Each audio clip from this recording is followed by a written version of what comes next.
오늘 보실 말씀은 구약성경 524면에 열왕기상 8장 1절부터 11절 말씀을 제가 한 절 읽고 여러분들 한 절 읽고 교도감에 읽도록 하겠습니다.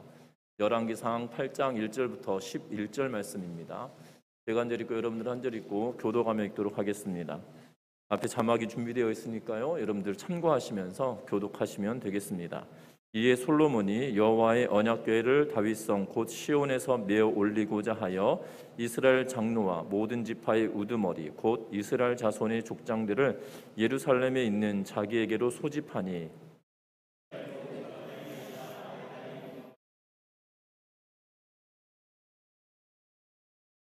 이스라엘 장로들이 다 이름에 제사장들이 궤를 매니라.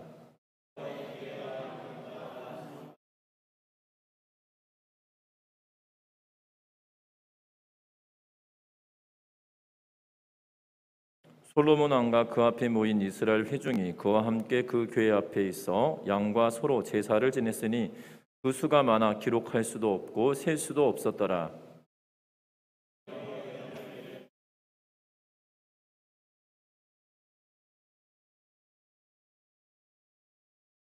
그룹들이 그 궤 처소 위에서 날개를 펴서 궤와 그 채를 덮었는데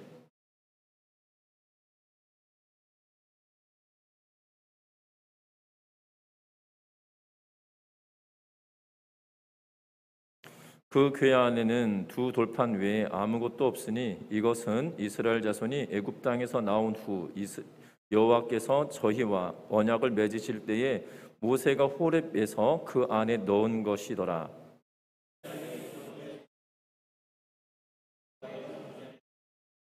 같이 읽습니다. 제사장이 그 구름으로 말미암아 능히 서서 섬기지 못하였으니 이는 여호와의 영광이 여호와의 성전에 가득함이었더라.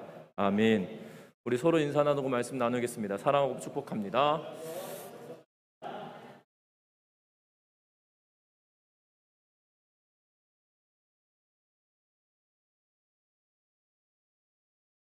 오늘 성경의 말씀에 보면 이 솔로몬이 성전을 다 짓고 이제 봉헌식을 하기 전에 언약궤를 성전으로 가지고 오는 그러한 내용을 보게 됩니다. 여러분들 어렸을 때 저는 이 소설 홍길동이라고 하는 책을 어렸을 때 전래동화 책처럼 읽다가 너무나도 재밌게 읽었던 기억이 납니다. 특별히 아직도 그 책의 내용 중에 아버지를 아버지라 부를 수 없고 형을 형이라 부를 수 없다라는 그 대사를 여러 방면으로 그걸 모티브로 하여서 주제로 해서 여러 가지 방법으로 변화시켜서 사람들이 사용하는 그러한 것을 보게 됩니다. 형을 형이라 부를 수 없고 아버지를 아버지라 부를 수 없다라는 그러한 이야기들. 특별히 이 홍길동은 우리나라 고전 소설 가운데 한글로 쓰여진 첫 번째 소설책입니다. 그래서 초등학교 때 이 한글 소설 이 홍길동을 읽으면서 재미있다고만 느꼈는데요. 고등학교 가가지고 문학 시간에 이걸 배우는데 이걸 이제 외워야 되는 거잖아요. 왜냐하면 이제 학력고사를 준비해야 되고 하다 보니 무조건 외워야 되는데 저는 문학적인 소양은 없고 이게 어렸을 때 그 감동이 없어지는 거죠. 왜냐하면 이제 외워야 되고 시험 문제로 나와 이거 틀리면 굉장히 웬수 같은 홍길동전이 되기 때문에 막 외웠던 기억이 납니다. 특별히 이 책에 대한 내용들을 살펴보면 이 홍길동의 저자는 여러분들 잘 알다시피 이 허균이 쓴 소설입니다. 우리나라 최초의 한글 소설이기도 하고 특별히 이 한글로 쓰여졌기 때문에 당시에는 최초로 쓰여진 한글 소설이었기 때문에 엄청나게 많이 읽혔다라고 이야기를 합니다. 심지어 손으로 베껴 쓴 필사본 외에도 대량으로 찍어낼 수 있도록 목판본도 있었다라고 이야기할 만큼 엄청나게 많이 읽혀졌던 책이고 대량으로 생산되어져서 수많은 사람들에게 읽혔던 책이 이 홍길동 전이다라고 말합니다. 특별히 24장으로 기록되어져 있는 경판본에 비해서 38장으로 된 완결본은 더 재미있게 읽혔다라고 이야기하고 그 36장으로 되어져 있는 이 완판본은 사회적인 비판 내용이 훨씬 더 많이 기록되어져 있다라는 내용들을 우리는 기억합니다.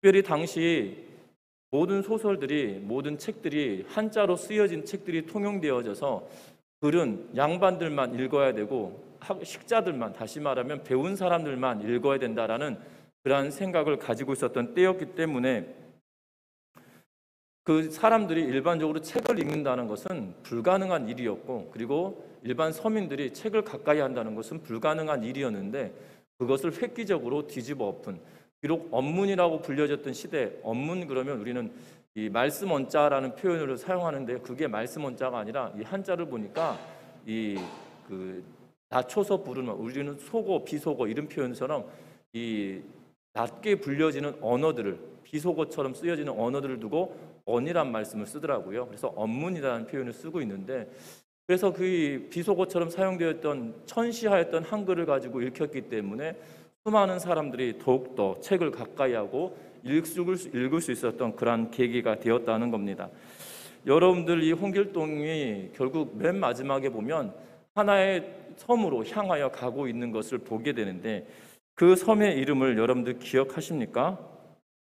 그 섬의 이름이 율도국이었다라고 기억을 하고 있는데요. 특별히 당시 이 홍길동의 책을 쓸 때, 허균이 이 책을 쓸 때 실제로 연산군 때 충청도 일대 중심으로 일어났던 홍길동이라고 하는 도적이 있었다고 합니다. 그 사람을 중심으로 하고, 그리고 이 중국의 소설이었던 수호지나, 그리고 이 서유기에서 이 신출귀몰한, 그리고 의적이다라는 모티브를 가져와서 이 홍길동을 만들고, 또한 홍길동을 소설화했다라고 이야기하면서, 또한 그 산업공상이 뚜렷한 계급 사회에서 이 율도국이라고 하는 하나의 나라를 만들므로 인하여 신분 차별이 없고, 또한 지배층의 억압도 없고, 누구나 행복을 누릴 수 있는 그러한 나라를 꿈꾸는 그러한 모습을 보게 됩니다. 어찌 보면 허균이 꿈꾸고 있는 나라가 바로 이 율도국 안에 들어있는 것이 아닌가라는 생각이 들어지는데요. 여러분들, 허균이라고 하는 사람이 이 홍길동을 통하여서 본인이 생각하였던 나라, 본인이 생각하였던 그러한 사회를 꿈꿨다라면, 오늘 성경을 기록하고 있는 열왕기의 기자도 성전을 짓고, 또한 언약궤를 가지고 들어오면서 하나님께 봉헌하기 전 모든 임무들, 또한 모든 것들을 완료시켜 가고 있는 그러한 모습을 보게 된다는 거죠. 특별히 성전을 짓고 나서, 어떻게 보면 솔로몬 입장에서 보면 성전을 지음으로 인하여 하나님의 백성이다라고 하는, 특별히 하나님께서 택하셔서 부르셨다라는 선민 사상으로부터 더욱더 유대인들을 결속시킬 수 있는 그러한 계기가 되었음을 보게 되는데요. 그러한 결속시키는 중심에 이 성전이 있었던 것이고, 이 성전을 중심으로 어떠한 일들을 통하여 더욱더 그가 꿈꾸는 나라를 만들길 원했는지 살펴볼 수 있다는 겁니다. 특별히 현대를 살아가고 있는 저와 여러분들에게, 그러면 열왕기에서 짓고 있는 이 성전은 도대체 우리에게 어떠한 의미로 주냐는 거죠. 저와 여러분들도 마찬가지로 이 땅에 하나님의 몸된 교회, 그리스도의 몸된 교회로서 저와 여러분들 살아내는데, 우리도 이 열왕기의 기자가 이야기하고 있는 그러한 성전을 통하여서 나라가 형성됐다라면, 성전을 통하여서 우리가 꿈꾸는 교회를 만들어가는 그러한 비전이 보여질 수 있는 그러한 이 밤이 되었으면 하는 생각이 들어집니다. 그래서 오늘 본문의 내용을 통해서 정말 하나님께서 원하시는, 그리고 성경이 말하는 교회다운 교회가 무엇이고, 성전이 어떻게 드려지고, 어떻게 성전된 성도들이 어떻게 살아가야 되는지 이 말씀을 찾아보는 시간 되었으면 합니다. 먼저 1절과 2절 말씀을 같이 한번 읽어보겠습니다. 1절과 2절의 말씀입니다. 이에 솔로몬이 여호와의 언약궤를 다윗성 곧 시온에서 메어 올리고자 하여 이스라엘 장로와 모든 지파의 우두머리 곧 이스라엘 자손의 족장들을 예루살렘에 있는 자기에게로 소집하니, 이스라엘 모든 사람이 다 에다니몰 곧 7째 달 절기에 솔로몬 왕에게 모이고. 아멘. 여러분들, 오늘 성경의 말씀에 보면 솔로몬이 여호와의 언약궤를 다윗성 곧 시온에서 메어서 올리고자 하였다라고 이야기하고 있는 것을 보게 됩니다. 특별히 오늘 성경을 잘 살펴보면 2절에 솔로몬이 이스라엘 모든 사람이 다 에다니몰 곧 7째 달 절기에 솔로몬 왕에게 모인다라는 표현을 쓰고 있어요. 여러분들, 7째 달은 우리의 시간과 달리 우리는 음력 정월을 이 신년, 새해라고 표현하지 않습니까? 또한 양력 1월 1일을 신년이라고 표현을 쓰기도 합니다. 유대인들에게도 마찬가지로 우리가 양력 1월 1일이 음력 1월 1일과 날짜가 다른 것처럼 유대인들이 한 해를 시작할 때 7월 1일을 기점으로 한 해를 시작합니다. 우리는 1월 1일을 기점으로 한 해를 시작하지만 고대 유대인들에게 있어서만큼은 7월 1일을 나팔절이라고 해서 나팔을 크게 불어서 이스라엘 사람들에게 새로운 해가 시작되었음을 알려요. 공포를 합니다.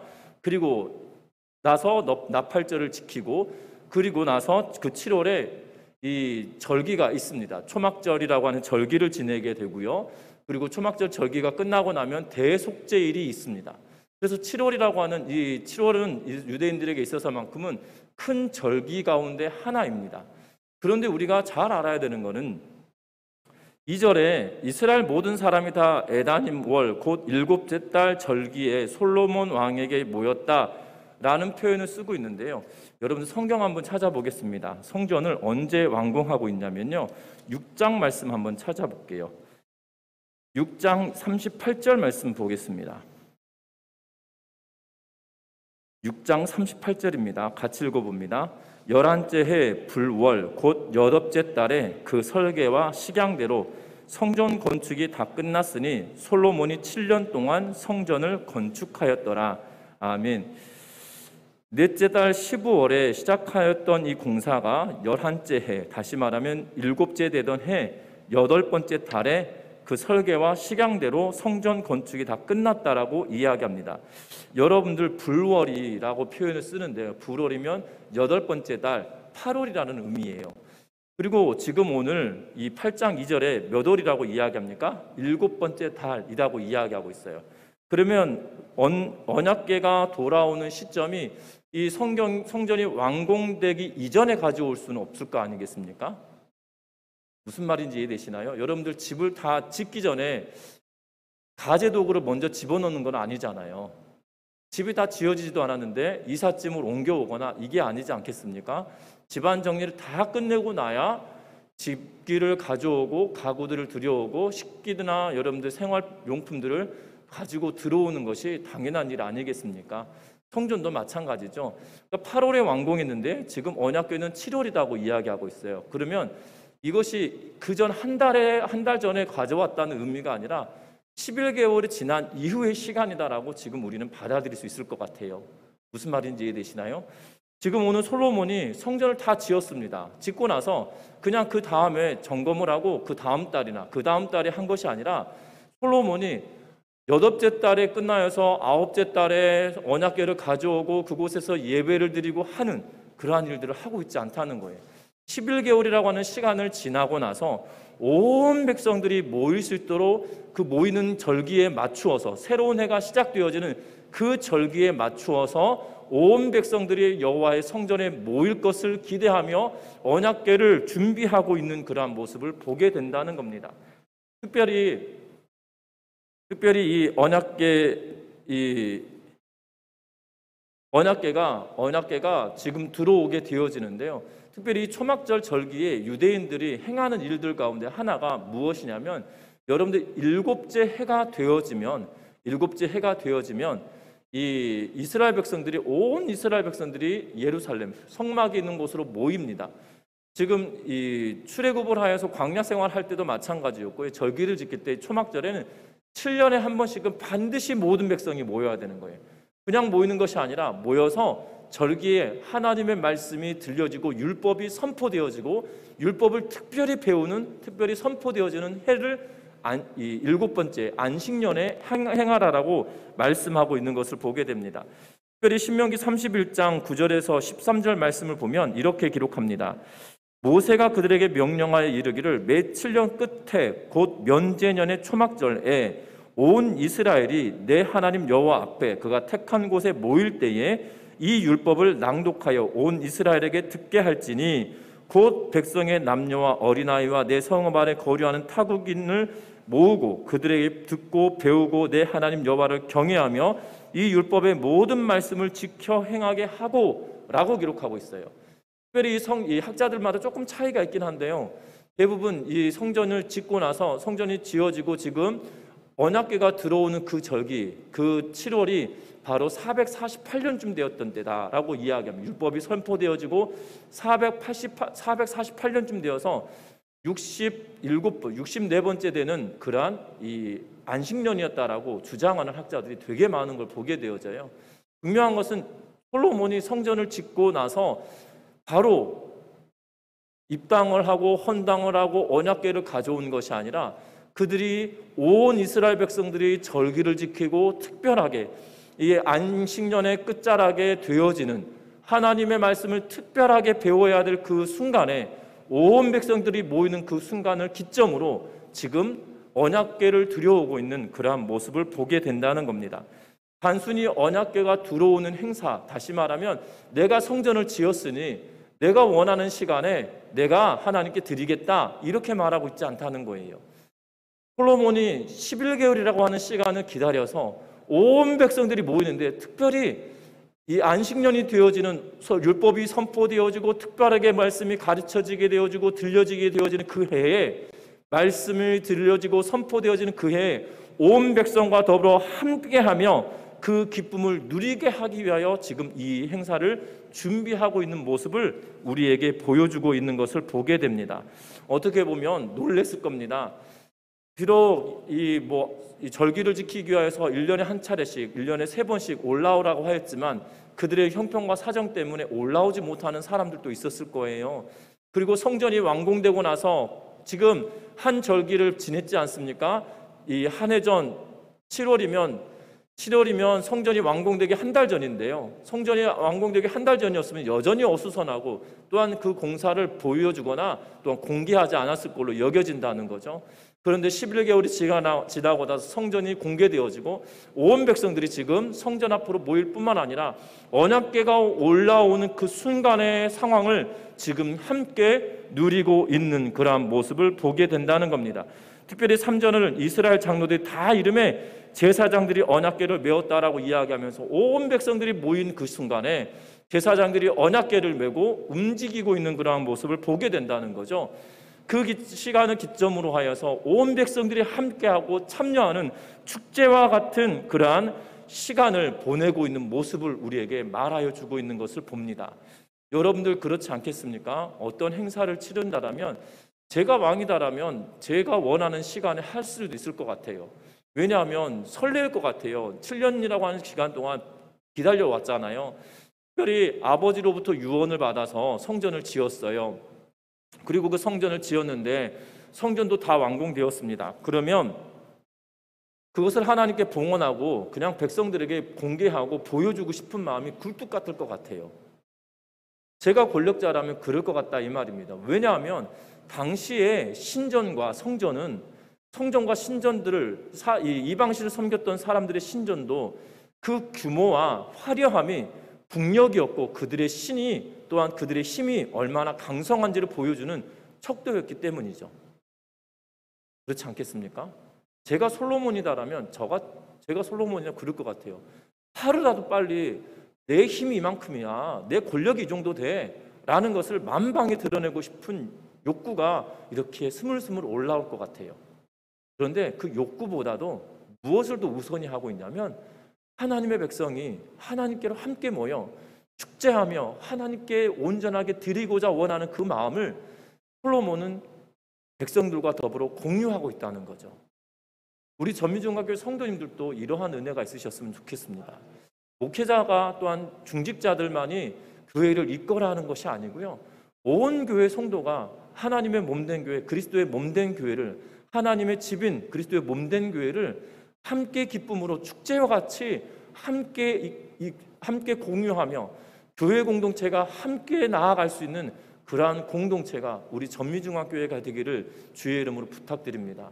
이것이 쉬운 일이 아닐 겁니다. 앞에 서 있는 목회자도 또한 중직자들도 한 마음과 한 뜻이 되어지지 않는다라면, 또한 서로 양보하는 모습과 또한 하나 되는 그러한 모습이 있지 않다라면 불가능한 일일 거라는 생각이 들어져요. 솔로몬이 자기의 욕구와 과시욕을 포기하였기 때문에 가능한 일이었을 거고, 또한 백성들과 함께 하나님께로 나아가길 원하는 마음이 있었기 때문에 가능했다는 거죠. 우리 전민중학교 성도님들도 정말 하나님과 함께하며 온 백성이, 온 성도들이 즐거워하며 기뻐할 수 있는 예배가 축제와 같은 시간이 되어지시기를 주의 이름으로 부탁드립니다. 또 하나 말씀을 보면 이렇게 기록합니다. 3절부터 5절 말씀까지 같이 한번 읽어봅니다. 3절부터 5절 말씀입니다. 이스라엘 장로들이 다 이르매 제사장들이 궤를 매니라. 여호와의 궤와 회막과 성막 안에 모든 거룩한 기구들을 메고 올라가되 제사장과 레위 사람들이 그것들을 메고 올라가매 솔로몬 왕과 그 앞에 모인 이스라엘 회중이 그와 함께 그 궤 앞에서 양과 소로 제사를 지냈으니 그 수가 많아 기록할 수도 없고 셀 수도 없었더라. 아멘. 오늘 이 단락에서는 언약궤를 옮기는 과정으로 이스라엘의 모든 장로들이 도착하자 제사장들이 언약궤를 메었습니다. 이전에 다윗은 언약궤를 수레로 옮기려다가 사람이 죽는 일이 있었음을 기억합니다. 솔로몬이 그 사건을 기억하고 있는지는 모르겠으나 다윗이 두 번째 언약궤를 옮겨올 때는 율법에 따라서 말씀대로 언약궤를 제사장들이 어깨에 메고 언약궤를 지고 오고 있는 그런 모습을 보게 되죠. 그리고 다윗이 제사제도와 하나님에 대한 성물의 규례를 잘 정비하기 시작합니다. 그리고 성전에서 성막에서 봉사할 사람들에 대한 내용들을 기록하고 성가대도 조직하고 찬양대도 조직할 뿐만 아니라 악기를 다루는 사람들까지도 조직하여서 성막에서 예배할 때에 온 백성들이 함께 동참할 수 있도록 길을 열었던 것을 보게 됩니다. 특별히 오늘 성경에도 보니까 제사장과 레위 사람들이 그것을 다 메고 올라갔다라고 성경은 이야기하고 있는 것을 보게 됩니다. 그런데 우리가 눈여겨보아야 할 점이 무엇이냐면 지금 4절에 보면 여호와의 궤와 회막과 성막 안에 모든 거룩한 기구들을 메고 올라가되 제사장과 레위 사람이 그것들을 메고 올라가매라고 기록하고 있는 것을 보게 된다는 겁니다. 제사장과 레위 사람들만이 만질 수 있는 것들은 그렇게 율법에 행한 대로 그들이 착실하게 그것을 준수해 놓고 있는 것들을 보게 됩니다. 율법에 기록된 대로 준수하며 나아가고 있다는 거예요. 하나님의 말씀대로 순전하게 기쁘신 뜻대로 순종하는 그러한 나라로 또한 첫걸음을 떼어가고 있는 그러한 모습을 보게 되어진다는 겁니다. 우리 전미중학교의 성도님들도 이러한 은혜가 있으시기를 주의 이름으로 부탁합니다. 하나님의 말씀이 충만하고 하나님의 말씀에 순종하는 믿음의 백성들이 모여지는 공동체, 그러한 공동체로 우리의 전미중앙교회가 든든히 세워져 가기를 주의 이름으로 부탁하는데요. 특별히 오늘 말씀에 보면 5절에 보면 이렇게 기록합니다. 양과 소로 제사를 지냈으니 그 수가 많아 기록할 수도 없고 셀 수도 없었더라 라고 이야기하면서 솔로몬 왕과 그 앞에 모인 온 이스라엘의 회중이 그 궤가 지나가고 궤가 메어져서 올라가는 그 시간에 수많은 양과 소로 제사를 지냈다라고 이야기하는데 그 수가 많아서 기록할 수도 없고 셀 수도 없었다라고 이야기하고 있는 것을 보게 되어집니다. 정말 놀랍습니다. 어떻게 제사를 지냈는지는 그 방법과 양식이 어떻게 되었는지 기록하지 않습니다. 지금 회막에 있던 이 시온 다윗성에 있었던 그 회막, 다시 말하면 모세와 이스라엘 백성들이 지었던 그 성막이 여전히 있었던 거예요. 그리고 그것이 400년 동안이나 지켜오고 유지되어 왔던 거죠.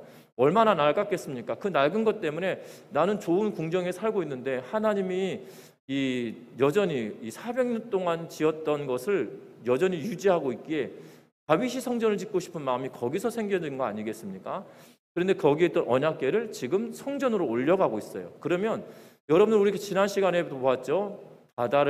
바다를 만들고 물두멍을 만들고 번제단을 만들고 번제단의 크기가 가로 세로 10m씩의 높이가 5m 정도 되었다라고 하는 큰 번제단이 있었다는 거예요. 그러면 여기서 제사를 지냈다 그러면 우리는 오해해요. 뭘 오해하냐면 번제단에 드렸을 거라는 생각을 하는데 여러분들 지금 성전의 주인이 누구라고 여기시나요? 솔로몬인가요?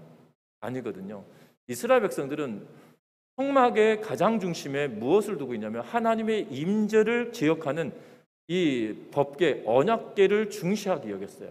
왜냐하면 그것이 하나님의 임재를 상징하고 있고 또한 언약궤 위에 뚜껑 위에 이 두 그룹이 마주하고 있는 두 그룹의 날개가 마주되고 있는 자리를 속죄소 그리고 하나님께서 임하신다고 해서 시은좌라는 표현을 씁니다.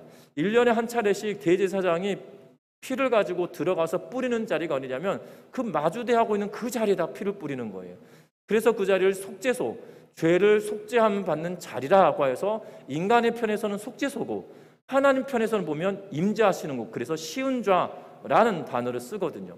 결국 회막의 가장 중요한 것은 이 언약궤고 그리고 하나님이 주인 되시는 거거든요. 지금 주인 이렇게 표현하면 좀 그렇겠지만 주인이 없는 집에서 객이 자기가 하고 싶은 일을 다 할 수 있는 건가요? 아니거든요. 그래서 이 학자들이 연구하는데 도대체 이건 모르겠다는 거. 어디서 제사를 지냈고 어떤 방법을 했는지 찾아볼 수가 없다는 거죠. 어떤 양식으로 했는지 모르겠으나 어마어마한 양의 짐승을 가지고 하나님께 제사 지냈다라고 이야기합니다. 어떻게 지냈는지도 궁금한데요. 특별히 우리가 찾아볼 수 있는 것은 사무엘상에 보면 사무엘하 6장 13절에 여호와의 궤를 맨 사람들이 6걸음을 가매 다윗이 소와 살찐 송아지로 제사를 드리고라고 이야기하고 있어요. 여기선 지금 두 번째 이스라엘 백성들이 다윗과 더불어 언약궤를 옮겨오는 거예요. 이 수레에 실어서 옮겨오다가 거기서 우사가 죽죠. 그리고 나서 그것을 멈췄다가 또 시간이 지나서 이제 언약궤를 메고 올 때 다윗이 했던 행위가 뭐냐면 언약궤를 메고 있었던 그 제사장과 레위 사람들이 6걸음을 딱 가고 나면 그곳에서 제사를 지냈다라는 기록이 사무엘하 6장 13절에 기록해 놓고 있어요. 그래서 아마 솔로몬도 그렇게 하지 않았을까라고 추정을 하는데 그렇다고 해서 어마어마한 양이다라고 이야기하고 있어서 추정만 할 뿐이라는 거예요.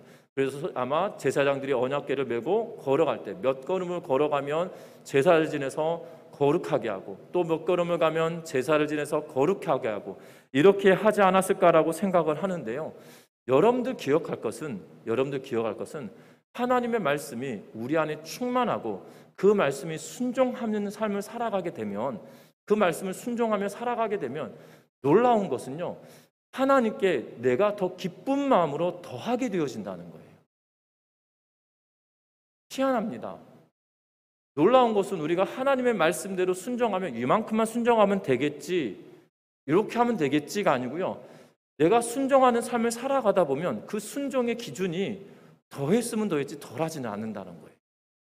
지금 오늘 다윗도 마찬가지죠. 언약궤를 메고 가는데 언약궤를 메고 갈 때 거기 갈 때 몇 걸음에 한 번씩 번제를 드려라 모세율법에 기록되어져 있지 않아요.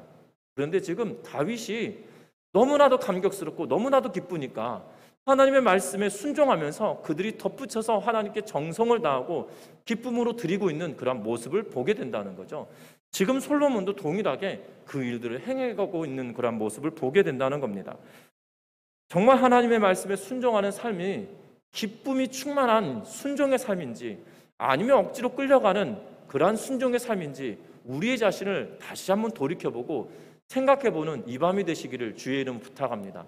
하나님의 말씀에 전적인 순종하는 자세는 기쁨이 동반되어지고 하나님께 순종할 때 기쁨이 동반되어질 뿐만 아니라 넘치게 하나님께 행하는 일들이 우리 가운데 있다는 거예요. 그런데 하나님께 내가 넘치게 하는 것이 아니라 이만큼만 하면 됐지 라는 생각이 들어진다면 우리는 어느 순간 기쁨의 순종이 아니라 억지로 되어지는 순종의 자리에 있는 그러한 모습과 같다는 겁니다. 제 자녀들 이야기해서 참 죄송한데요. 제가 제 자녀들한테 이렇게 맨날 뭘 요구할 때가 있습니다. 뭘 요구하면 애들이 억지로 할 때가 있어요. 억지로 할 때가 있거든요. 근데 어떨 때는 막 기쁨으로 제가 요구한 것을 기쁨으로 해줄 때가 있어요. 그러면 이 부모된 마음으로 억지로 할 때도 그게 다 눈에 보여요. 아빠가 시키니까 억지로 한다. 이게 보이거든요. 그런데 아빠가 시켰다고 하지만 너무 기쁜 마음으로 할 때 보면 괜히 저도 기쁨이 좋아지는 것 같아요. 이게 부모의 마음이 아니겠나 싶거든요. 하나님도 마찬가지로 요만큼 순종했으면 좋겠어 라고 이야기하셨는데 요만큼 순종해봐라 라고 말씀하셨는데 기쁜 마음으로 순종하는 사람과 억지로 순종하는 모습이 눈에 보여지지 않겠습니까? 사람의 눈으로 자녀들의 모습이 보여지는데 하나님도 마찬가지 아니겠나 싶습니다. 저와 여러분들도 하나님이 기뻐하시는 대로 순종의 자리를 나아갈 때 내가 기쁜 마음으로 나아갈 수 있는 우리 믿음의 성도님들 되시기를 주의 이름으로 부탁합니다.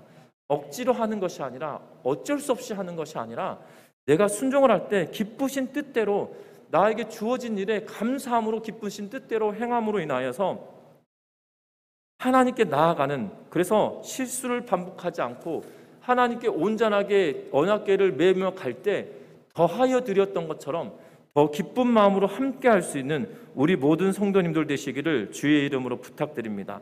그러면서 오늘 성경에 보면 그 언약궤를 그 초소로 메어드렸다라고 기록합니다. 그 초소가 어디입니까? 성전 안에 내소 곧 지성소다라고 이야기하면서 그 지성소는 특별하게 꾸몄습니다. 그 그룹의 날개 아래다 두었다라는 표현을 6절 말씀에 기록하고 있고 7절에 보니까 그룹이 그 교회 초소 위에 날개를 펴서 궤와 그 채를 덮었다라고 이야기하고 있어요. 그냥 네모 반듯한 공간을 만들었던 것이 아니라 네모 반듯한 공간 안에 두 그룹이 양쪽에서 이렇게 감싸 안고 있는 듯한 모습으로 지금 형상하여서 그 공간을 만들었다는 거예요. 그리고 그 그룹들이 날개를 맞대어진 그 아래에다가 지금 이 언약궤를 두고 있다라고 성경은 이야기하고 있다는 겁니다. 여러분들, 중요한 것은 이 언약궤가 그곳에 들어와 있는데 오늘 그 언약궤 안에 무엇이 있는지에 대하여 9절 말씀에 이야기하고 있어요. 그 9절 말씀에 무엇이 있냐면 그 궤 안에는 두 돌판 외에 아무것도 없으니 이것은 이스라엘 자손이 애굽 땅에서 나온 후 여호와께서 저희와 언약을 맺으실 때에 모세가 호렙산에서 그 안에 넣은 것이더라 라고 기록하고 있어요. 여러분들, 그런데 이 성막이 이동되어지고 출애굽을 하는 동안에 이 안에 언약궤에 두 돌판만 넣은 것이 아니라 두 가지를 더 넣었죠. 하나는 뭘 넣습니까? 만나를 담았던 금 항아리, 그리고 또 하나는 아론의 쌍난 지팡이, 그 두 개가 그 안에 더 있었어요. 그런데 어느 순간 잃어버린 것처럼 보여집니다. 이거 시점이 어딘지는 모르겠으나 어떤 학자들은 블레셋이 언약궤를 뺏어갔을 때 그 돌판을 왜 나머지 것들이 소실됐을 거다라고 말하는 분도 계시고, 또한 출애굽을 하는 과정 가운데 만나를 담았던 그 금항아리가 더 이상 만나를 담을 일이 없기 때문에 그것을 뺐을 거다라는 주장하는 학자들도 있는데요. 그것이 중요한 건 아닌 것 같아요. 여기서 오늘 강조하고 있는 것이 뭐냐면 두 돌판 외라는 표현을 쓰고 있고요. 그 돌판이 언제부터 있었던 것이냐? 이스라엘 백성들이 출애굽하여서 애굽에서 나온 후에 언약을 맺으실 때에 주셨던 그 돌판이라는 거예요. 여기에 방점은 뭐냐면 언약을 맺을 때에 주셨던 그 두 돌판이라는 거죠. 다시 말하면 하나님의 말씀이 그들과 이스라엘 백성들이 언약을 체결할 때 주셨던 그 말씀을 지금 이스라엘 백성들의 가장 중심에, 지금 이 성전의 가장 중심에 핵심이 되어지는 그 자리에 두고 있다라고 지금 강조하고 있다는 거예요. 쉽게 말하면 우리들에게도 마찬가지겠죠. 현대를 살아가는 우리들에게 말씀의 두 돌판이 있지 않습니다. 그런데 말씀의 두 돌판 대신에 우리에게 주어진 것은 기록된 하나님의 말씀이 저와 여러분들에게 주어졌다는 거예요. 그런데 그 기록된 하나님의 말씀이 지금 유대인들에게 있어서만큼 두 돌판이 존중되어지며 그리고 거룩하게 구별되어져서 하나님과의 언약을 맺을 때 만들어졌던 이 두 돌판을 지금 그곳에 둔다라고 이야기하면서 하나님과 언약을 맺을 때 벌써 생각해보면 출애굽할 때부터 시작하면 400년 넘는 시간, 500년 가까운 시간이거든요. 특별히 성전을 짓 때 480년이라는 기록을 하고 있기 때문에 480년이라고 하는 그 기록을 하고 있기 때문에요. 그래서 500년 가까운 시간이거든요.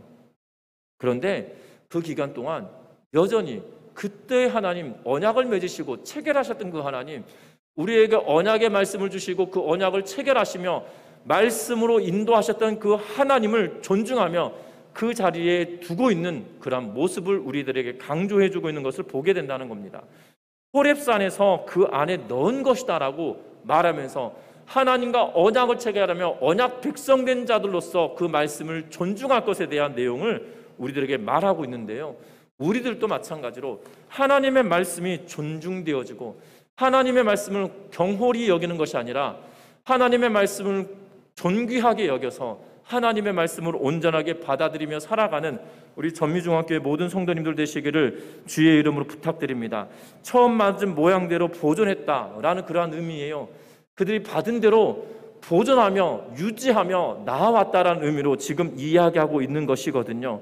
저와 여러분들도 정말 하나님께서 주신 그 말씀을 온전하게 받아들이며 믿음으로 살아내는 우리 모두가 되시기를 주의 이름으로 부탁드립니다. 하나님의 말씀을 경히 여기는 것이 아니라 중하게 여기고 귀하게 여겨서 하나님의 말씀으로 온전히 붙들고 살아내는 믿음의 백성들 되시기를 주의 이름으로 부탁드립니다. 이러할 때 어떠한 일이 일어났냐는 거죠. 말씀을 맺으면서 10절 말씀 같이 한번 읽어봅니다. 10절과 11절입니다. 제사장이 성소에서 나올 때에 구름이 여호와의 성전에 가득하며 제사장이 그 구름으로 말미암아 능히 서서 섬기지 못하였으니 이는 여호와의 영광이 여호와의 성전에 가득함이었더라. 아멘. 오늘 이 솔로몬과 더불어 이스라엘 백성들이 온 백성이 함께 모여 함께 공유하고 이 기쁨을 누렸던 때, 그리고 하나님 기쁘신 뜻대로 순종하는 그러한 공동체가 되었고, 그리고 하나님의 말씀을 존중하며 나아오는 그들이 있을 때 어떠한 일이 벌어졌느냐? 오늘 성경에 보니까 여호와의 성전에 여호와의 영광이 가득하였다. 구름이 가득하여서 심지어 그 구름 때문에 제사장이 능히 서서 섬기지 못할 만큼 여호와의 영광이 가득하게 되었다라고 이야기하고 있는 것을 보게 됩니다. 우리는 기억해야 합니다. 교회 공동체 안에 하나님의 영광이 떠나버리면 그것은 더 이상 교회 공동체가 되지 않는 거예요. 우리는 너무나도 쉽게 생각합니다. 여호와의 영광이 도대체 뭐길래 여호와의 영광이 중요하냐라고 생각하는데요. 여러분들, 여호와의 영광이 이스라엘 백성들에게서 떠나버리고 나니까 어떠한 일이 벌어집니까? 바벨론에 의해서 성전이 완전히 무참하게 짓밟힘을 당하게 됩니다. 성전에 돌 위에 돌이 남아있지 않도록 완전히 허물어 버리는 것을 보게 되어져요. 여호와의 영광은 그 민족이나 그 공동체가 존재의 유무이거든요. 저와 여러분들 기억할 것은 우리 전미중앙교회가 하나님께서 지금까지 77년 동안 77년이 되어져가는 이 순간까지 지키시고 인도하셨던 이유는 여호와의 영광이 떠나지 않았기 때문이라는 사실이거든요. 그러면 우리 모든 공동체가 다시 한번 하나님의 말씀 앞에 우리의 자신을 내어놓고 기쁜 마음으로 순종하고 하나님의 말씀을 중하게 여기며 뿐만 아니라 온 교회 공동체가 하나 되는 은혜를 가지고 성령이 하나이기에 하나님도 하나이고 예수도 하나이고 성령도 하나이기에 그 하나님의 은혜를 힘입어 하나된 모습으로 나아가게 된다면 우리 전미중앙교회 공동체에 하나님의 영광이 더욱더 충만하게 되어질 줄 믿습니다. 그 여호와의 영광이 충만해야, 하나님의 영광이, 여호와의 영광이 이곳에 충만해야 교회 공동체가 있는 이유가 되거든요. 저와 여러분들이 하나님의 영광이 이곳에 충만할 수 있도록 저와 여러분들 하나된 모습으로 나아가고, 그 하나됨의 중심이 양영순 목사의 뜻대로 움직여 주시는 것이 아니고요, 성경이 말하고 하나님의 말씀이 우리에게 요구하는 대로 그렇게 살아가는 은혜가 있으시기를 주의 이름 부탁합니다. 하나님의 말씀이 우리의 삶 가운데 영향을 주지 않으면 아무런 의미가 없어요. 그래서 하나님의 말씀으로 하나 되어지고 하나님의 말씀을 이루어내기 위해서 몸부림치고 하나님의 말씀이 나에게 요구하시는 것이, 여러분들 기억하셨으면 좋겠어요. 하나님의 말씀은 교회 공동체가 분열하도록 우리를 시키지 않아요. 하나님의 말씀은 교회 공동체가 하나 되어서 거룩한 몸을 이루어가도록 만드는데 그 핵심이 있거든요. 혹여나 내 안에 하나님의 뜻대로 행하면 내가 잘못하는 것은 아닐까 전혀 생각하지 마세요. 온전하신 하나님의 뜻을, 하나님의 말씀을 이루며 살아갈 때는 저와 여러분들 통하여 하나님이 든든하게 하나 되게 만드시는 은혜가 있다는 거죠. 그리고 말씀 앞에 기쁜 마음으로 순종하는 삶을 살아가고 하나님의 말씀을 중하게 여기며 지키려고 애쓰면 하나님은 저와 여러분들 통하여 하나님의 영광이 충만하도록 이곳을 만드시리라 확신합니다. 그러할 때 교회 공동체가 정말 교회다운 교회가 되는 거예요. 사람들은 건물이 현대식으로 지어지고 또한 공간이 아름답게 되어지고 이런 것을 통하여서 교회가 교회답다라고 생각할 수 있습니다. 또 이 강남에 가면 역삼동에 어마어마하게 큰 돌로 지어진 교회가 있거든요. 그 교회 보면 딱 그 앞에 서면 먼저 이렇게 그 웅장함에 압도감을 나와서 교회가 이건가 보다 이런 충격을 받을 때가 있거든요. 왜냐하면 로비에 그러니까 딱 들어가기 전에, 현관 들어가기 전에 이미 문짝이 우리 교회 점 이렇게 뭐라고 그래야 될까, 단면만큼 큰 문짝들이 딱 버티고 있거든요. 위화감이 더 느껴지면 이게 그 압도감이 당하는데 그게 교회가 아닌 거거든요. 보여지는 게 교회가 아니에요. 정말 교회다운 교회는요, 여호와의 영광이 충만하게 있느냐, 여호와의 영광이 떠나버렸냐, 여기에 나눠진다는 거예요. 우리 전미중앙교회 성도님들, 우리 전미중앙교회가 더욱더 교회가 교회되어지는 은혜가 있으셨으면 좋겠는데, 그 교회는 여호와의 영광이 충만하는 교회, 충만하게 되어질 때 가능하다는 거죠. 근데 그 여호와의 영광이 충만할 때 어떤 일이 있었습니까? 오늘 8장 1절부터 10절 말씀까지 보면, 9절 말씀까지 보면 온 백성이 이 축제에 동참하고 있다는 거고요. 또한 순종할 때 기쁜 마음으로 순종하고 있다는 거예요. 더 하는 것이 있었지 덜 하지 않았다는 거죠. 그것은 기쁨으로 순종할 때 가능하다는 거예요. 뿐만 아니라 하나님의 말씀을 존중하여서 그 말씀이 중심이 되어져서 그 말씀대로 행하는 일들이 이루어질 때 가능했다는 걸 기억하면서 우리 모두가 교회다운 교회를 전미중앙교회로 세워가는 그런 거룩한 공동체가 되시기를 주의 이름으로 부탁드립니다. 기도합니다.